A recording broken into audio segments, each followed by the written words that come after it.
तो आज अजय भाई के साथ हम आ चुके हैं। अजय भाई धुलेरा के अंदर, कासिंद्रा के अंदर ऑफिस है अजय भाई का, और यहाँ पे ये बहुत टाइम से काम कर रहे हैं। अगर हम बात करें अपना एक्सपीरियंस, तो 5 साल के करीबन का एक्सपीरियंस हो चुका है अजय भाई को गुजरात के धुलेरा के अंदर काम करते हुए। और गुजरात को जो इनके समझने का एक्सपीरियंस है ना, वो इनसे अच्छा कोई समझा नहीं सकता आपको। तो इसलिए आज इस वीडियो में मैं आपको गुजरात के जो धुलेरा के अंदर जो भी लोग इन्वेस्टमेंट करना चाहते हैं, उनके जो क्वेश्चंस हैं, जो पेनी पॉइंट्स हैं कि कैसे वहां पे आप इन्वेस्टमेंट करके अपनी इन्वेस्टमेंट पे ग्रोथ कर सकते हो, कि कैसे यहाँ पे इन्वेस्टमेंट करें, किस तरीके से पेपर वर्क चेक करें, किस तरीके से एंट्री और एग्जिट का प्लान करें। बिकॉज सब एंट्री तो बता रहे हैं, लेकिन एग्जिट भी बताना बहुत जरूरी है, क्योंकि एक रियल एस्टेट का जो दोनों पार्ट बहुत इंपॉर्टेंट होते हैं इन्वेस्टमेंट के लिए। तो आज इन्हीं चीजों को हम थोड़ा सा क्लियर करेंगे अजय भाई के साथ। तो अजय भाई, आज जो मैं आपसे क्वेश्चन पूछने वाला हूँ, आपके धुलेरा का एक्सपीरियंस पूरा जानना है मुझे। तो थोड़ा सा पहले आप ये बताइए कि धुलेरा क्यों चुन लिया आपने, कि यही करना, कुछ नहीं करना? सबसे पहले तो इंद्र भाई, मैं आपका स्वागत करता हूँ गुजरात में स्पेशली। बिल्कुल। और इतने अवेयरनेस के लिए आप सब लोगों का धन्यवाद। क्यों चुनना चाहिए धुलेरा? धुलेरा, आप डिजिटली जाओगे, डिजिटल इंडिया चल रहा है फिलहाल। बिल्कुल बिल्कुल परफेक्ट प्लानिंग के साथ डिजाइन किया हुआ है। बिल्कुल एजुकेटेड लोगों के लिए है। फ्यूचर जो देख रहे हैं ना, फ्यूचर के लोगों के लिए है। बिल्कुल सबसे पहले ईच एंड एवरीथिंग प्लान्ड है। सबसे बड़ी बात है गवर्नमेंट का फोकस। सो गवर्नमेंट इसको लेके 2040-2050 तक की प्लानिंग कर कि आगे में क्या करना है, कैसे करना है, कब करना है। आज की डेट में भी हम धुलेरा को जाएं, पूरे वर्ल्ड में सेकंड शहर है जो प्लेटिनम रेटेड है। पूरे वर्ल्ड की बात कर रहा हूँ मैं, इंडिया की बात नहीं कर रहा, ठीक है। और अकेला एक शहर है जो ग्रीन फील्ड है। दूसरा आपने विजिट किया हो या किसी और इन्वेस्टर ने विजिट किया हो, तो बिल्कुल बैरल लैंड है। बिल्कुल। और बैरल लैंड के साथ आप कनेक्टिविटी रखोगे गवर्नमेंट के प्रोजेक्ट्स, जहाँ बड़े बड़े शहर है वहाँ एक्सप्रेस पे अभी निकाल लिया सरकार। यहाँ कुछ नहीं है, जनसंख्या नहीं है, फिर भी एक्सप्रेस वे निकाल रही है। बिल्कुल। मेट्रो निकाल रही है सरकार। बिल्कुल। दूसरी बात, बहुत से लोगों को अभी नॉलेज नहीं है, धुलेरा के नियर बाय भी बहुत बड़ा डेवलपमेंट है। भाई शहर की डेवलपमेंट तो है, प्लेटिनम ट्रेड मैंने बता दिया, सरकार को सब कुछ प्लान है, जोन वाइज, रोड वाइज, क्या बना सकते हो, क्या नहीं बना सकते, ईच एंड एवरीथिंग रिटर्न में है। बिल्कुल। वो पॉलिसी किसी के लिए भी चेंज नहीं हो सकती। बिल्कुल। ये डिजिटली साउंड होने की वजह से हमने धुलेरा को चुना। ओके, पहला रीजन। ठीक है। दूसरा रीजन ये है कि ये प्लानिंग के साथ है। देखो आज के दिन जो पहले जो होता था ना, किसी भी सिटी को डेवलपमेंट, तो वहां क्या होता था, लोग बस गए, फिर सीवरेज वगैरह, कच्ची बस्तियां, फिर गवर्नमेंट उसको इम्प्लीमेंट करते थे। दिल्ली, ये शहर, जितने भी शहर है ना, एक सिंगल सिटी नहीं है ऐसा, उसके बिल्कुल उल्टा है। यहाँ सरकार पहले आपको बेसिक फैसिलिटी देगी, इंफ्रास्ट्रक्चर रेडी करेगी, फिर आपको यहाँ रहने की इजाजत देगी। यानी कि टोटली उल्टा होगा ना, लोग रहते हैं, लोगों की जरूरत के हिसाब से सरकार की वहां सीवरेज, ड्रेनेज जो भी है उसकी सुविधा के अनुसार डालती है। बिल्कुल। ये बिल्कुल उल्टा, सरकार कह रही है सब कुछ हम पहले डालेंगे, पहले करके देंगे, फिर आप यहाँ आके रहो, तो ही हम परमिशन दे रहे हैं कंस्ट्रक्शन। तो बिल्कुल टोटली डिफरेंट होगा। तो सरकार की इतनी बड़ी प्लानिंग है, तभी तो इस चीज को अलाउड कर। तो आपको नहीं लगता कि बड़ी प्लानिंग भी बहुत बार फेल हो जाती है? नहीं, ऐसा नहीं। देखो लोग क्या करते हैं ना, लोग ये सोचते हैं कि 2 साल हो गए, 4 साल हो गए, कुछ डेवलपमेंट हुआ नहीं। हर चीज का आप इस शहर को बिल्कुल माइनर स्टडी करोगे ना, तो बिल्कुल टाइमलाइन पे। गवर्नमेंट ने कभी नहीं कहा कि हम 2020 में इसको डेवलप कर देंगे। गवर्नमेंट ने कभी नहीं कहा 2025 में इसको डेवलप कर देंगे। गवर्नमेंट शहर को 3 फेज में डेवलप करेगी। ठीक है। बिल्कुल डे 1 से 2009 का जो गाइडलाइंस निकलवाओगे, उसमें रिटर्न है साल, और उसी साल से वैसा ही काम चल रहा है। पब्लिक की एक्सपेक्टेशन क्या जाती है ना, बैरल लैंड लिया, देख लिया, फिर ये याद तो बना नहीं, अब बना नहीं। गवर्नमेंट के टाइमलाइन से सब कुछ हो रहा है। गवर्नमेंट ने 3 फेज में शहर का डेवलपमेंट, जिसको आप यदि गए होगे तो एक्टिवेशन बोलते हैं, जो पहला फेज है, जो आज के दिन रेडी है। वो कितना बड़ा एरिया है स्टेट में? वो 22.5 स्क्वायर किलोमीटर के करीब एरिया है। ठीक है सर। उसके बाद आपका लीनियर होगा, जो सेकंड फेज 2032 तक, आज की डेट में सरकार बता के चल रही है इसको हम 2032 तक रेडी करके देंगे। ठीक है। और फिर 2040 तक। ठीक है। अब 2040 तक जो एरिया आएगा ना, उस टाइम आप प्रॉपर्टी की इन्वेस्ट नहीं कर सकते हो, क्योंकि उस टाइम जो एनसीआर के पिकअप रेट होंगे उससे 10 to 5 टाइम होंगे। उस टाइम के रेट 2040 के जो एनसीआर का पिक टाइम होगा उसको कंपेरिजन करेगा। जो भी प्लांट सिटी बसते हैं ना, जैसे इंडिया में तो एक मतलब चंडीगढ़ वेल प्लान था किसी टाइम में। बिल्कुल। वहां आज भी ट्रैफिक की पोल्यूशन नहीं है, मतलब कितने साल पहले प्लान किया गया, आज भी ट्रैफिक नहीं। सरकार इसको 200 साल 300 साल के प्रोजेक्ट के साथ चल रही है। ये अकेला शहर ऐसा है कि पूरी कनेक्टिविटी टूट जाए पूरे इंडिया से, तो भी अपने आप में आत्मनिर्भर है। पानी की व्यवस्था यहाँ है, बारिश के पानी का रेन वाटर कलेक्शन है। ठीक है। सोलर की व्यवस्था यहाँ है बिजली के लिए, पोल्यूशन फ्री है। तो जैसे कि यहाँ पे कहा जाता है कि बहुत सारी कंपनियों ने इन्वेस्ट किया है, जैसे किया, तो इसका एक पैमाना क्या है कि मतलब हम कैसे क्या सोचें कि इसका यहाँ पे क्या स्कोप रहने वाला है, और ये कंपनी इतनी भारी भारी वैल्यू जो इन्वेस्ट कर रही है, तो उसका क्या फ्यूचर दिखता है यहाँ पे लोगों का? तो अभी मोदी जी ने 21-22 के करीब आप लॉकडाउन के बाद के हालात देखोगे ना, तो बहुत से लोगों ने वहां से मूव होने की, चाइना से अपने इंडस्ट्रियल सेटअप को उठाने की कोशिश की, वहां की पॉलिसी हमको सूट नहीं, लेकिन कोई भी इंडस्ट्रियल सेटअप एक दिन में तो उठता नहीं, सालों लगते हैं उसके लिए। तो ये जो शहर है ना, जो मोदी जी ने 1918 में नारा दिया था, मैन्युफैक्चरिंग अब बनाएंगे इंडिया, उस दिशा में इसको तैयार किया जा रहा है। और मैन्युफैक्चरिंग भी कैसे वाला आने वाले जनरेशन का, बिल्कुल। यहाँ सेमीकंडक्टर सिटी के नाम से इसको आप जान सकते हो। तो सेमीकंडक्टर आज के दिन सब कुछ, सब कुछ डिजिटाइज है, सब चिप पे चल रहा है। आप घर से निकलो, स्विच वगैरह, बाइक, इलेक्ट्रिक चीजें जितनी भी चल रही हैं, सब में चिप लगा। ईवी की बाइक से लेके हवाई जहाज तक चिप लगा। पूरे वर्ल्ड में तीसरी कंट्री इंडिया होगी जो सबसे ज्यादा चिप की प्रोडक्शन स्टार्ट कर दे, उसका ही अब होने वाला है। तो ये मैन्युफैक्चरिंग होगा। जब आप मैन्युफैक्चरिंग किसी को बना रहे हो ना, इट्स विल टेक टाइम। और कंपोजिशन देखोगे मैप के अनुसार तो 74% कमर्शियल है, इंडस्ट्रियल कमर्शियल को, सिर्फ 26% पार्ट रेजिडेंशियल है। तो अगर हम इंडस्ट्रियल की बात करें, बेसिकली इसके नक्शे पे सब कुछ प्लान है, रेजिडेंशियल का है, कमर्शियल का है, वो रंग से भी डिसाइडेड है, सब कुछ दिखाया है। अगर हम बात करते हैं इंडस्ट्रीज, तो आपको क्या लगता है, जैसे 74% इंडस्ट्रियल है यहाँ पे, आप बता रहे हैं, इंडस्ट्री यहाँ की ग्रोथ या जॉब सेक्टर्स के लिए कितना मतलब क्रिएट कर पाएगी? मैं बता रहा हूँ, जब 74% है तो ग्रोथ तो जॉब क्यों नहीं है। अब इंडस्ट्री के लिए भी ये लोकेशन क्यों बेस्ट है? इंडस्ट्री तो कहीं और भी लग सकती है। तो वो इंडस्ट्री क्या चाहिए, आजकल लगभग फॉरेन से भी बहुत माल आता है, कच्चा। पोर्ट सबसे इम्पोर्टेंट होता है। ठीक, बिल्कुल। आप किसी भी सिटी पे समुद्र नहीं लगा सकते, बिल्कुल। एयरपोर्ट सरकार बना रही है, और इंटरनेशनल एयरपोर्ट बन रहा है। इंडिया में भी आप सर्च करोगे तो सेकंड लार्जेस्ट एयरपोर्ट है। तो कनेक्टिविटी का ना, अभी वहां जाके देखोगे तो एयरपोर्ट को यूज कौन करेगा, वहां जनसंख्या तो है ही, बिल्कुल। तो वो एक बड़ी प्लानिंग का हिस्सा है। दूसरा, इंडस्ट्री के लिए कच्चा माल जहाँ समुद्र लग रहा है वहां पोर्ट बना रही सरकार, और ऑलरेडी 3 पोर्ट जो एग्जिस्टिंग है वो इसके नियर बाई है, समझ गए। तीसरा, मेट्रो प्रस्तावित है। अभी सिर्फ आप दिल्ली से मेरठ एक ऐसा हाईवे है जो हाईवे के साथ मेट्रो की कनेक्टिविटी। सेकंड ये प्रोजेक्ट होगा जो हाईवे के साथ मेट्रो की कनेक्टिविटी। तो ये कंपैरिजन कर सकते हो कि जब 250 मीटर का एक्सप्रेसवे बन रहा है, बिल्कुल, और वो भी जहाँ जनसंख्या नहीं है, भाई एक्सप्रेसवे का यूज क्या है? एक्सप्रेसवे का यूज तो पब्लिक ट्रांसपोर्टेशन के लिए चाहिए, लेकिन ये जो एक्सप्रेसवे के नहीं, मैंने ये लॉजिस्टिक के लिए, माल के लिए सबसे ज्यादा इसका यूज होने वाला है। सबसे बड़े जो ट्रांसपोर्टेशन है वो इसको यूज करेगा, ताकि फास्ट ग्रोथ हो, फास्ट मैन्युफैक्चरिंग हो। बिल्कुल। तो आपका ये कहने का मतलब ये है कि यहाँ पे इंफ्रा सबसे पहले आएगा, बिल्कुल, इंडस्ट्रीज उसके बाद बसेंगी, बिल्कुल, उसके बाद यहाँ पे एम्प्लॉयमेंट पैदा की जाएगी, बिल्कुल, उसके अनुसार यहाँ पे लोगों को बसाया जाएगा, बिल्कुल। कि मतलब जैसे आज दिल्ली, मुंबई, बैंगलोर की हम बात करते हैं, तो यहाँ दिक्कत ये क्या है ना कि यहाँ पे लोग तो पहले पहुंच गए, इंफ्रा नहीं पहुंचा, आज तक इंफ्रा पहुंच ही रहा है, चीजें हो रही है, तो ये सारी चीजें दिक्कतें यहाँ नहीं आने वाली। ये वेल प्लान सिटी है जो अपने हिसाब से पहले ही रेडी रहेगा, और हर चीज के लिए पहले से ही चीजें करी गई है। यहाँ पे एक्चुअली मैं सोच रहा हूँ कि ये सेल्फ सिटी है, मतलब इसके लिए इसको कुछ बाहर से रिसोर्स नहीं करना है। चाहे हम इलेक्ट्रिसिटी की बात करें, चाहे हम बात कर ले आपके यहाँ पे वाटर की, तो ये सब ये खुद ही अपना जनरेट करेगी और खुद ही यूज करेगी। इसको किसी भी बाहर के स्टेट या सिटी के लिए डिपेंड नहीं है। फॉर एग्जाम्पल दिल्ली हरियाणा पर डिपेंड होता है, ठीक है, अगर वो पानी बंद कर दे तो दिल्ली में पानी आना बंद हो जाएगा। तो क्या इस सिटी के अंदर भी ऐसी कुछ प्रॉब्लम्स होने वाली है? देखो, सिटी का मैं बताऊं ना, यहाँ पे बारिश ज्यादा होती है। सरकार ने जो कमियां थी उसको एक बेस्ट यूज बना दिया, ठीक है। रेन वाटर कलेक्शन हो रहा है, उसके अंदर आप ड्रेनेज बना रखी है, आज की डेट में 6.5 किलोमीटर लंबी बनी हुई, वो पूरे शहर से बनेगी, और उसको खंबात खाड़ी से कनेक्ट कर देंगे। ओवरफ्लो होगा बारिश से, मतलब इंडिया में एक भी ऐसा शहर नहीं है जहाँ 30 दिन बारिश हो जाए वहां बाढ़ की नौबत ना आए, 30 दिन कंटिन्यू बारिश हो जाए। ये पहली सिटी हो गया, आप 60 दिन कंटिन्यू बारिश करा दो, वो ड्रेनेज को आपके उसमें खंबात खाड़ी में छोड़ देंगे, समुद्र लग रहा है, यदि वो नहीं है तो उसको थोड़ा कट करके उसको पीने के लिए यूटिलाइज करेंगे।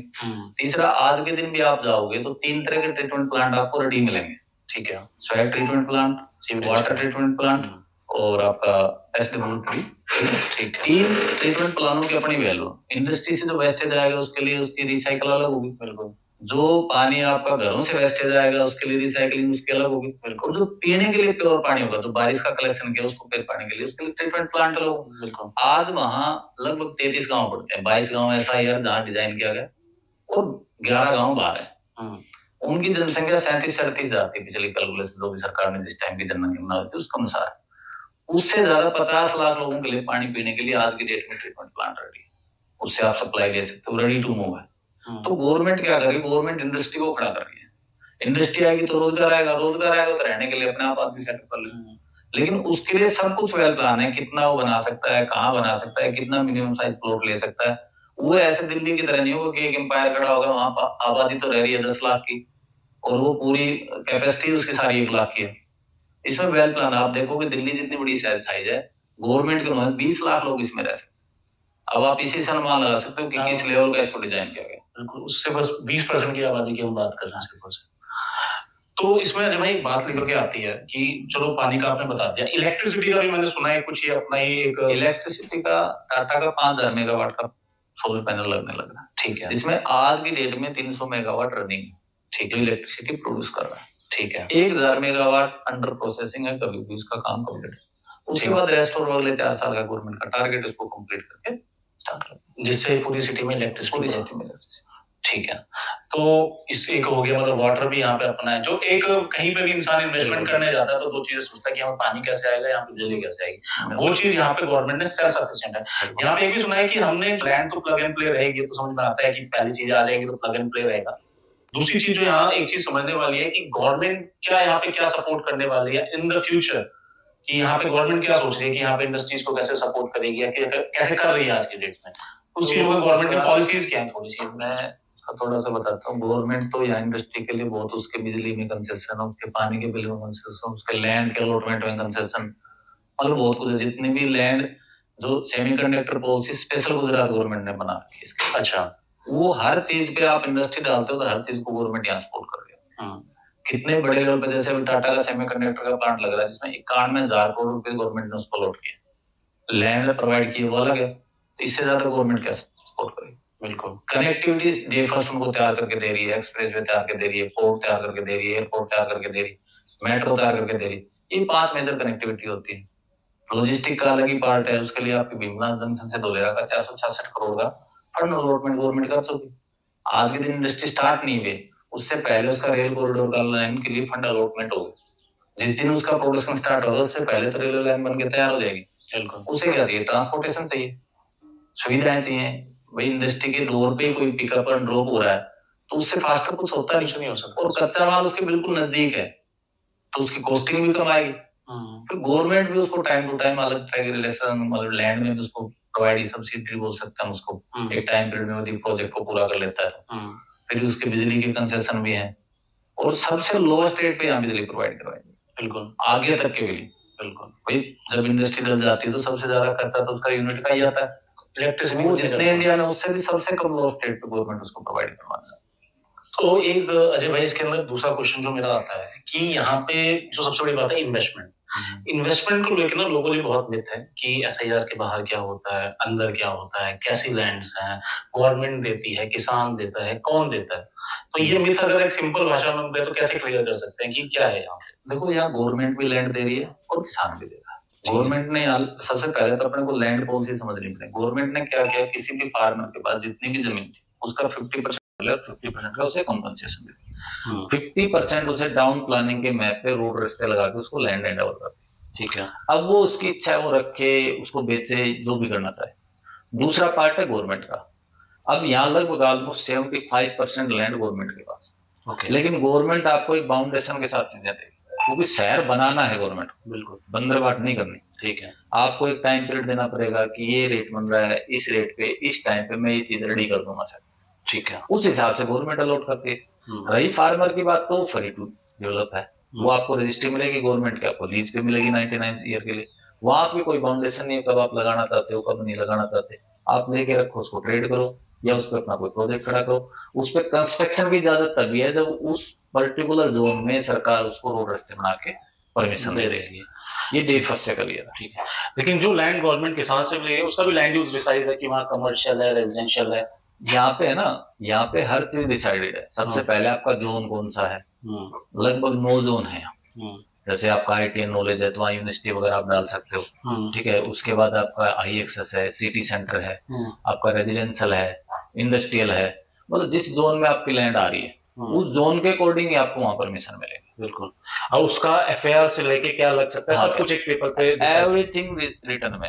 एक चीज मुझे बताइए, देखो इन्वेस्टर 2 या 3 तरीके के होते हैं। एक होता है शॉर्ट टर्म का इन्वेस्टर, आज कोई कहता है मुझे यहाँ पे 1 करोड़ रुपए डालने हैं, तो क्या हम उसका क्या समझा सकते हैं कि ये सिटीज, जैसे मैं आपकी बातों से समझ पा रहा हूँ कि इसको 2040 तक पूरा बन के खड़ा होने में लगेगा। बिल्कुल ठीक है, ये एक सच्चाई है, लोगों को समझ में भी आनी चाहिए।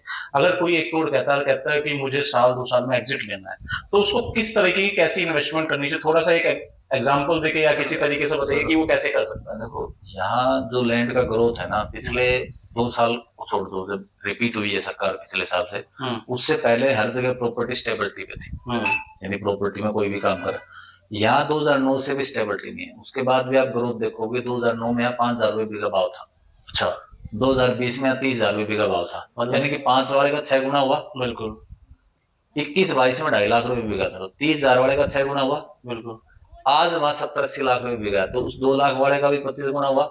और इन द फ्यूचर 5 साल ये आप कनेक्टिविटी देखो ना, 25 साल की, लोग कहते हैं भी बना नहीं, वो टाउन प्लानिंग में पहले उसकी 2023 की गाइडलाइन थी कि 23 में हम इसको डिलीवर करेंगे फर्स्ट फेज को, लेकिन रेट देखोगे ना लैंड के, वो कभी स्टॉप नहीं हुए और आगे भी स्टॉप नहीं होंगे। जैसे जैसे बनता चला जाएगा, वैसे आज भी लोग सोचते हैं कि मैं 2.5 लाख में 3 लाख में ले लेता, तो अब तो बहुत हो गया। लेकिन मैं कहता हूँ ये गुड़गांव जाके देखो, दिल्ली जाके देखो, स्क्वायर फीट में बिकेगा, मालों में बिकेगा माल। वो एक लैंड का आज गुड़गांव जाओ, आपको 500-700 करोड़ से नीचे कोई लैंड नहीं आएगी। बिल्कुल, 1 एकड़ 2 एकड़ लोग, 1 एकड़ में बात होगी, 1 एकड़ ले रहे हो 50 करोड़ 100 करोड़ है तो बताओ। बिल्कुल, यहाँ आपको 100 एकड़ के करीब आ जाएंगे। तो जिस इन्वेस्टर के पास जो बजट है, ऑन एवरेज साल की मानो ना, तो साल में 35 से 40% की ग्रोथ मिनिमम लैंड दे देती है आपको, चाहे वो आपने धोलेरा में कहीं भी ले रखी हो, कहीं पे भी 920 स्क्वायर किलोमीटर कोई भी एरिया, किसी भी गांव। फिलहाल जहाँ पोजीशन दे दी सरकार ने, वहां लैंड पे जाओगे तो वहां कॉस्ट आई है। बिल्कुल, आपको लैंड टिकट साइज बड़ा चाहिए, ठीक है, अब आपकी टिकट साइज बड़ी नहीं है, पॉकेट अलाउड नहीं कर रही, तो आप लीनियर में चले जाओ, लीनियर में भी ठीक ठाक बजट चाहिए, उससे भी सस्ता। ऐसा नहीं है कि ग्रोथ कहीं नहीं है, लैंड की ग्रोथ हर जगह है और सब जगह प्रोफेशनली सेम सा ही बढ़ रहा है। एक कंफ्यूजन है लोगों को लेकर, लीनियर एक्चुअल में डेफिनेशन क्या है लीनियर की? लीनियर की डेफिनेशन है कि जो 2032 तक जो लैंड डेवलप करनी है सरकार ने, उसको लीनियर बोलते हैं। जो गाइडलाइंस के अनुसार 2032 तक सेकंड फेज में सरकार बना के देगी रोड रास्ते, ठीक है, उसको लीनियर बोलते हैं। ठीक, उसके बाद जो लैंड बच जाएगी, एक तो अभी 22.5 स्क्वायर किलोमीटर डेवलप हो चुका, बिल्कुल, एक लीनियर में डेवलप होगा, उसके बाद थर्ड जो फेज होता है उसको फ्यूचर बोलते हैं, जो 2040 तक डेवलप होगा। मेरा ऐसा मानना है कि 2040 तो पकड़ेगी नहीं, जब एक ग्रोथ कोई चीज पकड़ लेती है ना, तो उसके बाद का कन्वर्जन अलग होता है, फिर तो लोग भी डेवलप करने लग जाएंगे, रोड भी, लोग भी रहने लग जाएंगे, अपना कंस्ट्रक्शन फ्री होता जाएगा, कंस्ट्रक्शन बनाते चले जाएंगे। अगर यहाँ पे कोई लॉन्ग टर्म की इन्वेस्टमेंट करना चाहता है, कोई 5-10 साल रुक सकता हूँ, तो उस पर हम क्या मान के चलें कि क्या उसको एक अप्रोक्सीमेट, भाई वो मैं फिगर बताऊंगा तो आपको रियलिस्टिक लगेगा नहीं, तब भी एक आइडिया जो आज तक का 100 गुना से ऊपर ही होगा, 500 गुना हो जाए तो भी कोई अचरज की बात। ऐसा पास्ट में क्योंकि हुआ है, इससे भी मैंने आपको गुणा कर दिया ना, 5,000 से आप 80 लाख रुपए बीघा मानो, 15 साल में हुआ ना, आप मान निकाल लो कितना गुना हुआ। 5,000 बीघा से 80 लाख रुपए बीघा में आप देखो क्या कन्वर्जन होगा, और इससे नीचे कुछ नहीं है, इससे ऊपर ही है 1.25 करोड़ 2 करोड़।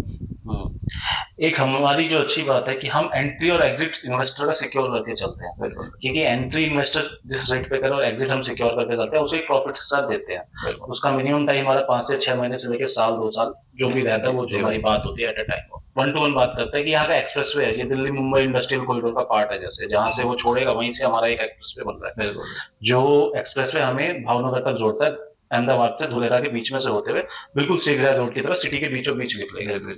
ठीक है, तो ये कब तक बनके तैयार हो जाएगा? आज के एक्सप्रेसवे का भी आपको अप्रैल मई तक चालू हो जाएगा, लास्ट अब मई बता रहा हूँ, सरकार की डेडलाइन तो मार्च है उसमें, लेकिन कोई भी काम कंप्लीट होता तो महीने 2 महीने फिनिशिंग वगैरह में लगे।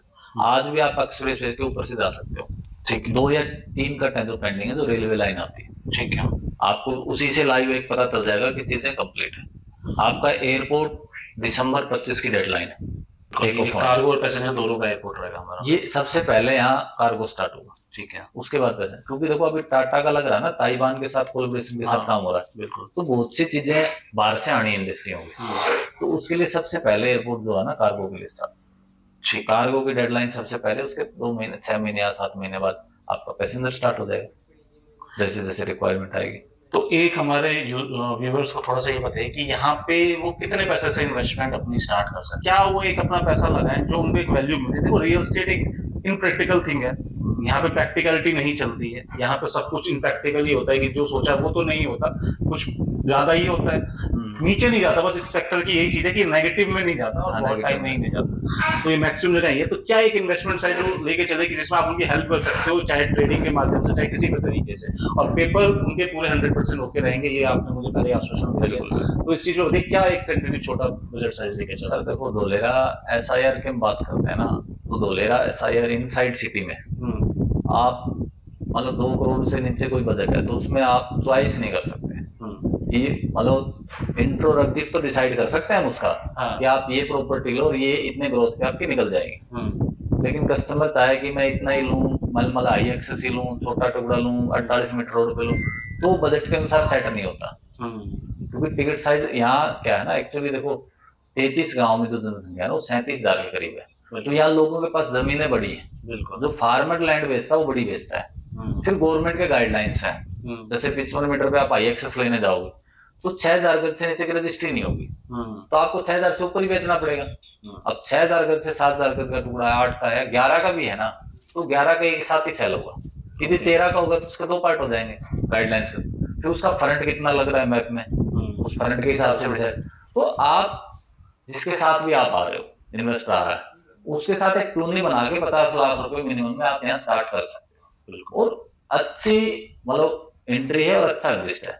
मैं तो कहता हूँ कॉमन जो आदमी है मिडिल क्लास, वो यदि अब नहीं कर पाएगा ना तो 27 के बाद हो जाएगा, सिर्फ प्लॉट ही लेने लायक रह जाएगा, लैंड पे काम नहीं कर पाएगा। बिल्कुल इतनी ग्रोथ है। अब ग्रोथ की समझो ना, मैं कह रहा हूँ 27 में रेट बढ़ेंगे तो आज कोई ले रहा है उसके भी बढ़ेंगे, स्वाभाविक है ना, जिन्होंने पीछे लिया उनके भी बढ़े। जब आप ये देख लो आज उसी बजट में 2-2.5 करोड़ में बड़ी लैंड आ रही है आपको 10,000-20,000 यदि वो ही चीज आपकी जाके 27 में आपको वहीं जाके 1,000 गज लेनी पड़ रही है तो ग्रोथ आप लगा लो 10 टाइम्स हो ही रहा है। बिल्कुल, क्योंकि 26 के लास्ट में सेमीकंडक्टर स्टार्ट हो जाएगा तो एक एम्प्लॉयमेंट खड़ा हो जाएगा। बिल्कुल, रेंट की रिक्वायरमेंट आज भी आपके दिल्ली एनसीआर से 2 टाइम्स है। बिल्कुल, जबकि अभी तक रिन्यू का प्लांट चालू है। अब आप ये देखो कि इंफ्रास्ट्रक्चर तो रेडी हो रहा है, सरकार की नॉर्म्स की वजह से कुछ लोग बना भी नहीं पा रहे कंडीशन की वजह से। अब वो लोग भावनगर एम्प्लॉयमेंट को रखते हैं, वहां से डेली ट्रेवल करते हैं 60 किलोमीटर, रेंट तो वहां भी दे रहे होंगे, और फिर बसेस का आना जाना, ट्रेवलिंग टाइम 1 घंटा 1.5 घंटा सुबह 1 घंटा शाम को, तो ये सारी अपॉर्चुनिटी है। 50 लाख मिनिमम से आप किसी भी बिल्डर के साथ, डेवलपर के साथ, जो भी आपका ट्रस्ट है उसके साथ स्टार्ट करके जो भी आपको 2,000-5,000 गज मिला है जो अवेलेबिलिटी है उसको आप एक अच्छी ट्रेड कर सकते हो। दूसरी प्लानिंग होती है, आपके पास बजट है तो आपको लेके रखना है, वहां बैठ के आप डिसाइड करो मुझे ये 5 साल 10 साल की प्रॉपर्टी होल्ड करनी है, तो उसी हिसाब से वो आपको सजेस्ट कर देगा कि कहाँ क्या ग्रोथ है। धोलेरा अपने आप में तो बढ़ गया है। अब धोलेरा का मैप जो आप देखोगे ना, इससे जस्ट ऊपर 5 किलोमीटर ऊपर 400 एकड़ में लोथल बन रहा है। लोथल क्या? लोथल एक टूरिज्म प्लेस है जो समुद्री विरासत जितनी भी है और हमारे पुरानी सभ्यताओं की विरासत जितनी भी है वो सारी समावेश है वहाँ। अच्छा, और 400 एकड़ में बन रहा है, छोटा नहीं बन रहा। आपको घूमने के लिए 3 दिन लगेंगे। सरदार वल्लभ भाई पटेल के स्टैचू ऑफ यूनिटी पे आप गए होंगे, उससे 20 टाइम्स बड़ा प्रोजेक्ट है। ठीक है, इसे गुजरात गवर्नमेंट बना रही है। हाँ, इसे गुजरात और सेंटर दोनों मिलकर बना रही है। ठीक है, उसमें भी टीपी वगैरह, उसका 30% के करीब लैंड मोस्टली रिवर होंगे। आप पूरे में घूमने के लिए आपको बोट का सहारा लेना पड़ेगा। दुबई की तरह वहाँ आपकी लेजर लाइट होगी शाम को पानी के अंदर। एक बड़ा टावर 76 मीटर ऊंचा टावर बना रहे हैं जो आपको अहमदाबाद से दिखेगा। तो धुलेरा डेवलप हो रहा है, उसके साथ डेवलप, कहीं भी कोई डेवलपमेंट होता है उसका असर नियर बाई जाता है। ये सिर्फ 5 किलोमीटर दूर है। और इसके बाद इसके नीचे आ जाओ भाई, पूरे मैप में एक साइड समुद्र है, एक साइड आपका लोथल हो गया, उससे आगे अहमदाबाद आ गया। अब दूसरी साइड सरकार एक कलस्पर डैम के नाम से डैम बना रही है नीचे की साइड। तो धुलेरा के चारों साइड सरकार डेवलपमेंट कर रही है। आप ये देखो ना, उनकी डेवलपमेंट का एक मीठे पानी की झील, एक क्लस्टर डैम के नाम से पूरा, उसके ऊपर 6 लेन हाईवे जो सूरत को कनेक्ट करेगा। तो ये 2 बड़ी मेगा परियोजना भी धुलेरा के साथ है। जब इन्वेस्टर से क्या होता है ना, डेवलपर एक धुलेरा बता के छोड़ देता है। अब हम किसी भी शहर की प्रोग्रेस देखते हैं तो उसके देखते हैं कि उसके नियर बाई भी क्या बन रहा है जिसका इफेक्ट आना है। तो लैंड यहाँ बचेगी नहीं भाई, ऊपर जो है ना 400 एकड़ चलेगी तो लैंड कहाँ बचेगी? 5-7 किलोमीटर का रकम बच गया। नीचे एक क्लस्टर डैम में लैंड चलेगी, भावनगर ऑलरेडी इंडस्ट्रियल है, भावनगर का आप धुलेरा SIR पार कर दोगे ना तो उससे 15 किलोमीटर के करीब भावनगर आ जाता है। 5 किलोमीटर के बाद तो नमक के प्लांट वगैरह लैंड है ऑलरेडी लगे हुए, तो लैंड कितनी है SIR के बाहर भी, तो वो सारी चीजें काउंट करते हैं कि आपका लैंड का अप्रिसिएशन क्या मिलेगा। तो इन सब चीजों से कंक्लूजन एक होता है कि ये वन ऑफ द मतलब वंस इन अ लाइफ इस तरीके की इन्वेस्टमेंट अपॉर्चुनिटी है, बिकॉज यहाँ पे कोई प्राइवेट बिल्डर डेवलप नहीं कर यहाँ कभी भी ठहराव नहीं आएगा। भाई देखो प्रॉपर्टी पीछे 10-11 साल मैंने स्टार्ट किया तब बताया था ठहराव था, अभी अब है। अब हो सकता है उस जगह भी रियल एस्टेट ठीक चल रहा है, लेकिन 2 साल 3 साल बाद वहां सेक्टर बचना है, यहाँ 40 तक आपको भागते ही जाना प्रॉपर्टी का। सबसे प्लस पॉइंट एक जो मेजर रोल जो यहाँ पे निभा रही है हमारे यूजर्स के लिए बताना चाहेंगे कि मेजर रोल जो गवर्नमेंट निभा रही है वहाँ पे कोई अभी प्राइवेट डेवलपर मेजर रोल नहीं निभा रहा। और गवर्नमेंट की बात अगर बात करें तो इतनी बड़ी बड़ी कंपनी यहाँ पे 1000 करोड़ जेवल कंपनी ने भी यूएई से इन्वेस्ट किया था, उसके बाद अभी जापान की कंपनी यहाँ 5 स्टार होटल बना रही है मैंने सुना है। और अगर हम बात करें इतनी इन कंपनियों का अपना वर्किंग प्रोसीजर भी बहुत बड़ा होता है, वो इन्वेस्ट करने से पहले उसका सर्वे करते हैं, सब कुछ करते हैं। तो ये once in a life opportunity है दोस्तों। अगर यहाँ पे आप इन्वेस्ट करना चाहते हैं तो आप नीचे दिए गए हाईलाइटेड नंबर पे कॉल कीजिए। हमारा ऑफिस कासिंद्रा के ऊपर है, आपको डिस्क्रिप्शन में आपको ऑफिस का एड्रेस मिल जाएगा। ब्रिलियंटो होम्स के नाम से हमारा ऑफिस है। आप अजय भाई से आके यहाँ मिलिए और आपको अजय भाई यहाँ पे अच्छी डील, अच्छे गाइडेंस के साथ, अच्छे पेपर वर्क के साथ देंगे और आपको पूरी तरीके से सपोर्ट करेंगे। फॉर नॉट यहाँ पे हम बेसिकली डीलर वाला काम नहीं करेंगे, डीलर्स की तरीके से काम नहीं करते। हम यहाँ पे एक प्रॉपर कंसल्टेंट है जो आपके पैसों को अपना पैसा समझ के उसको एंट्री एग्जिट दोनों उसमें डिसाइड करते हैं और एक अच्छे इन्वेस्टर की तरह आपके साथ रहना चाहते हैं, मतलब आप एक समझ रिलेशन बनाना चाहते हैं। तो आपके लिए बहुत ही अच्छी अपॉर्चुनिटी, जैसा कि अजय भाई ने बताया कि आप यहाँ पे 50 लाख रुपए से यहाँ पे लैंड परचेज कर सकते हैं। बट वहाँ उसके चीजें अंदर होगा कि मतलब एक छोटी प्राइस सेगमेंट के साथ आपको कुछ लैंड का ऑप्शन मिलेगा। जैसे अपना बजट बढ़ाएंगे लॉटिंग का आपको भी कम में स्टार्ट हो जाएगी। मतलब हमने एक बल्क लैंड की बात की थी। हाँ, तो यहाँ के आसपास के लाइव रोड है, जो नेशनल हाईवेज है, वहाँ पे हमारे पास इन्वेंटरी अवेलेबल है। वहाँ पे भी आपको मिल सकता है 20 लाख रुपए से हम करीबन वहाँ पे स्टार्ट कर देते हैं, तो वो आपको मिल सकती है चीजें। तो ऑप्शन यहाँ पे बहुत सारे हैं, लेकिन वो रुकावट वही है जब तक यहाँ पे आप पहुंच नहीं जाते या हमसे मिल नहीं लेते। तो हमारे दिल्ली में भी ऑफिस है, NS नेताजी सुभाष प्लेस के अंदर, हमारा अहमदाबाद में भी ऑफिस है, आप यहाँ मिल सकते हैं, हमारा गुड़गांव में भी ऑफिस है। तो सारी चीजें आपको नीचे डिस्क्रिप्शन बॉक्स में मिल जाएगी। बाकी हाईलाइटेड नंबर पे कॉल करके आप हमें कंसल्ट कर सकते हैं। अजय भाई धन्यवाद, ये बहुत सारी जानकारियां जैसे आप आए, सब लोग एक बार आए गुजरात, देखिए फिर डिसाइड। बिल्कुल, धन्यवाद।